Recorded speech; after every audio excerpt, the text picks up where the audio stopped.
everyone. Hi, Cindy. And yeah, I think after a year we are meeting here again. So I'm so happy to celebrate Interfaith Harmony Week with you and share our collaboration. So I would like to share my screen now. Today we are going to talk about importance of interfaith collaboration.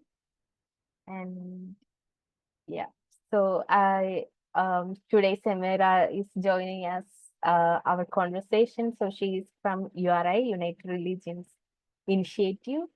So I started my like kind of official interfaith journey with that organization, and recently Samira shared a question on our URI application, URI Connect app. She asked us like think about like what was the first interfaith experience, so uh, first interfaith experience, so that actually um like help me to think back and see like what was the first interfaith experience in my life. And then I got this got this memory that during my third standard or second standard.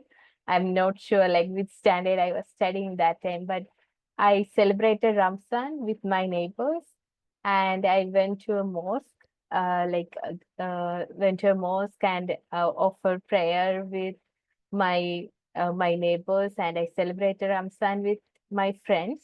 So I'm basically Christian, and that was the first moment which I remember. Like I celebrated other faith and try to understand others tradition. And then it's kind of a journey, um, like interfaith and knowing about others tradition and understanding others scriptures and finding the similarities and knowing more about the golden rule.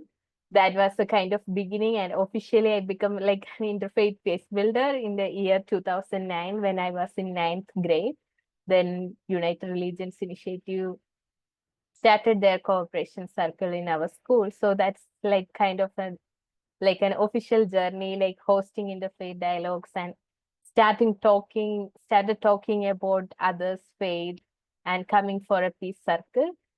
So yeah, when we start an official like kind of presentation, I prepare like some slides and sharing some amazing moments with you. So we all know like why interfaith collaboration is important, like to promote peaceful coexistence and fosters mutual understanding, strengthen community resilience. And I'm seeing an amazing connection from the faith, that is like act for climate action, like climate justice. So all our traditions and all our scriptures highlighting the importance of environment and how we can protect our nature. So currently my work is mostly focusing on faith and climate action. So that's why you are hearing about EcoPeace Teen Café. So EcoPeace is always trying to find peace through climate action, like bringing people together for climate action and trying to find the moments of peace building through connecting people. So that's what EcoPeace Teen Café is. So here I want to mention about Manresa Conference, where I met Cindy for the first time. So journey to Manresa and beyond. So what helped me to reach Manresa is also URI. So URI selected me as one of the delegate or one of the representative from URI to attend the Manresa conference, which happened in November 2022. So that was the time when I started EcoPeace Teen Café, and I ran a program for 6 months with teenagers in India, like both from South and North India. So there was kind of a cultural sharing and learning. So we basically worked with teenagers. And that was also the time like after the second wave of COVID in India. So many of us lost our loved ones, and many houses were in the mourning period, like because of the loss and also the kind of hopelessness. So initially, I started EcoPeace Teen Cafe to share the hope with our generation, like share that, yes, we can do something together and we can spread peace together. So I was trying to communicate that with the teenagers and trying to make them aware about the sustainability and sustainable lifestyle practices. So that work helped me to represent URI at this conference. It was talking about the environment and SDGs. So during that conference, I also got an opportunity to present my work at the panel discussion.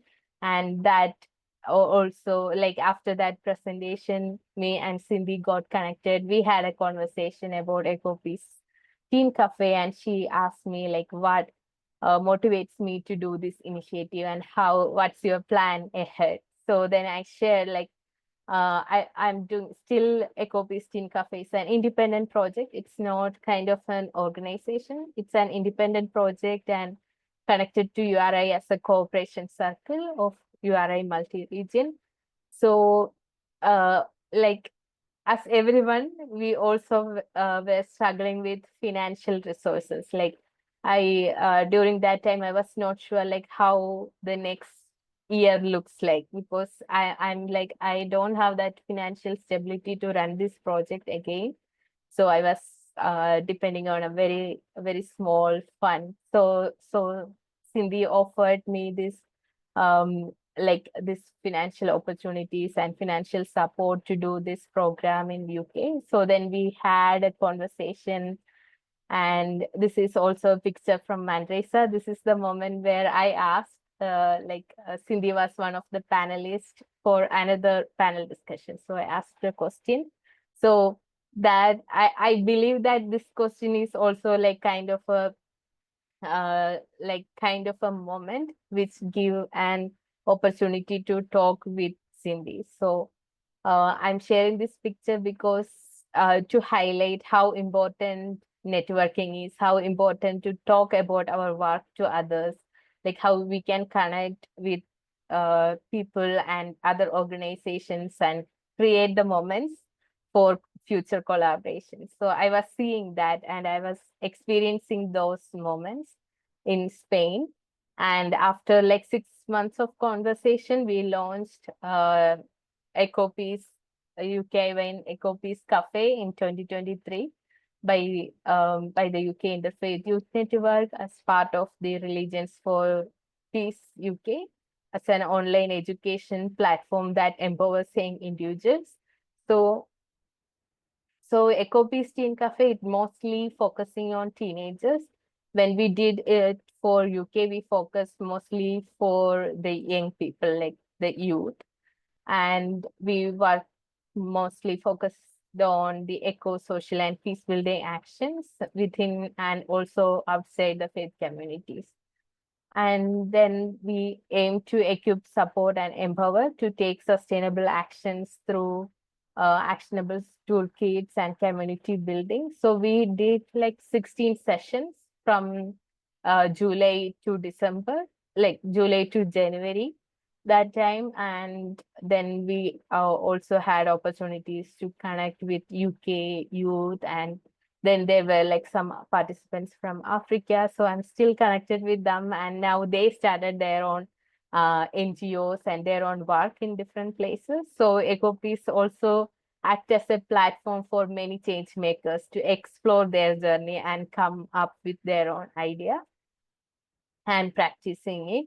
So we did like lots of programs. So under EcoPeace Teen Café, I hosted more than 150 online events for teenagers and for young people across the world, and mostly connected with Africa, Latin America. And we did programs in French, Spanish, English, and Malayalam. Malayalam is a regional language of my place. So we tried to do it in a kind of a decentralized way, like more localized way. So that's how we can communicate our message with people more effectively when we have this opportunity to talk in their mother tongue. That also help them to explore more, understand more, and talk from their heart.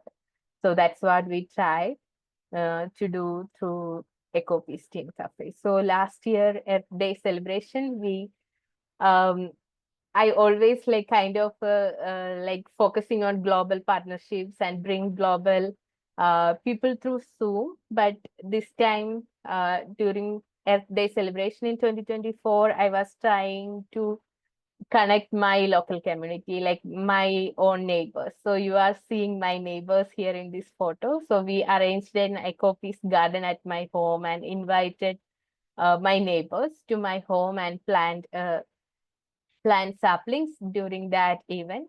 And then we launched EcoPeace Impact, like kind of an intergenerational movement for peace and climate action. So we started on this day.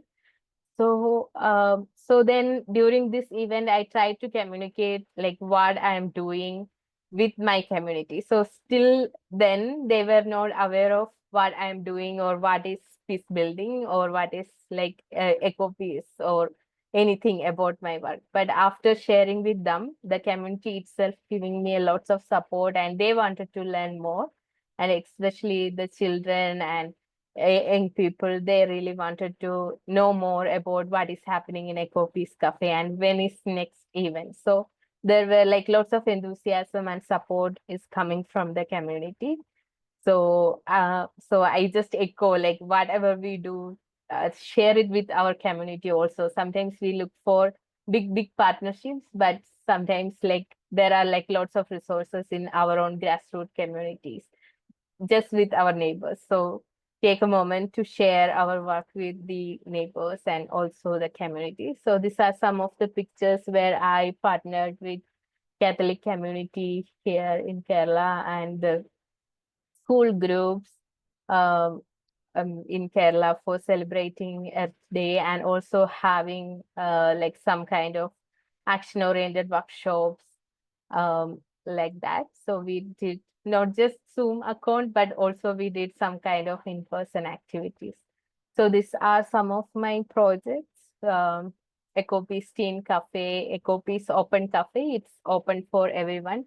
So last year we did like some conversation through this EcoPeace Open Cafe, and EcoPeace education is mainly for like skill development session, like social, like especially for people working on social development sector. And then last December we launched EcoPeace Women's Cafe. It's just like a mindful, like kind of a conversation. We don't have any topics like no, not like a prefix topics, just women coming together and sharing their journey, sharing their lessons, what their challenges they are facing. And then EcoPeace Impact, it's the intergenerational movement for peace and climate action, which we launched last year and working on that. So yeah, that's about the work, and you can contact me on EcoPeace Teen Cafe Instagram account or on our website. And we also did amazing collaborations with Euphrates Institute, URI, United Religions Initiative, and then International Peace Bureau. So we hosted many like kind of webinars and other events. So I'm stop sharing here, and I know it, Eda gives me like 15 minutes, so I'm almost on time. So I'm taking a moment to say thanks to Religion for Peace UK. Like that was a big moment in my life, like to getting like some kind of financial support to do my project, and also like Cindy guided me at that time and told me that it's important that your project is also like kind of a financially stable.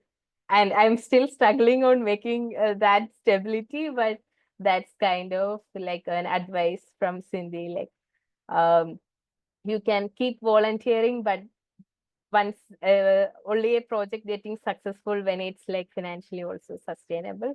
So thank you so much for that opportunity and making me believe in myself and navigating the challenges and getting more opportunities and yeah, finding the heights. So thank you so much, Cindy and Eda and all the religious for peace team. Thank you. Thank you so much, Greshma, for your sharings.